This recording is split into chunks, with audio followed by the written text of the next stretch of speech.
आपल्या शहरातील प्रत्येक घडामोडी, लेटेस्ट अपडेट पाहण्यासाठी आपल्या पब्लिक मीडिया चॅनलला लाईक, शेअर, सबस्क्राईब आणि फॉलो करायला विसरू नका. महावितरणकडून सध्या सगळीकडे ठेकेदारांमार्फत स्मार्ट टीओडी मीटर लावले जात आहेत. मात्र हे टीओडी मीटर लावल्यानं जास्तीची बिलं येत असल्याची तक्रार अनेक ग्राहकांकडून केली जात आहे.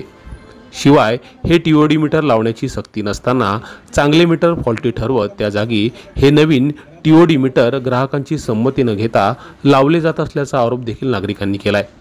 मात्र खरंच या स्मार्ट टीओडी मीटरमुळे नागरिकांना जास्तीची बिलं येत आहेत का याची पडताळणी महावितरणनं करणं गरजेचं आहे. आणि जर ही बिलं जास्त येत असतील तर त्यावर महावितरणनं आपली भूमिका स्पष्ट करायला हवी. दुसरीकडे या टीओडी मीटरमुळे जर तुम्हाला पूर्वीच्या तुलनेत जास्तीचं बिल येत असेल तर आमच्या पब्लिक मीडिया चॅनलच्या खाली दिलेल्या संपर्क क्रमांकावर संपर्क साधा.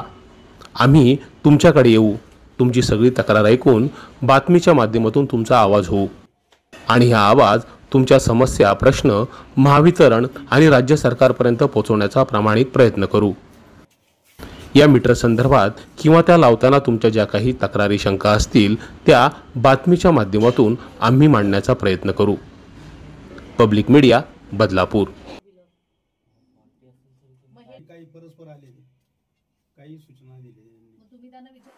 तुम्हाला ही बातमी कशी वाटली या संदर्भातील तुमच्या प्रतिक्रिया कमेंट करून आम्हाला नक्की कळवा. धन्यवाद.